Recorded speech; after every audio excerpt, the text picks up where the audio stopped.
যখন জুমার দিন আসে, এই জুমার দিনে যদি কোনো ব্যক্তি সকাল সকাল গোসল করে, আর্লি মর্নিং গোসল করে, গোসল করার পরে তার উত্তম পোশাকটা পরিধান করে, আর গোসলটা করে ফরজ গোসলের মতো, আতর সুগন্ধি খুশবু তার সামর্থ্য অনুযায়ী ব্যবহার করে, এরপরে পায়ে হেঁটে হেঁটে মসজিদে আসে, বাহনে চড়ে নয়, পায়ে হেঁটে হেঁটে।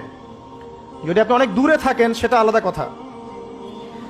এবং ইমামের কাছাকাছি বসে, মসজিদে আসার পরে যতটুকু সম্ভব হয় সুন্নত পড়ে নিল, নফল পড়ে নিল, এরপর ইমামের কাছাকাছি এসে বসলো। ইমামের খুতবা শ্রবণ করে মনোযোগের সাথে। খুতবা শ্রবণ করার সময় কাউকে কষ্ট দেয় না।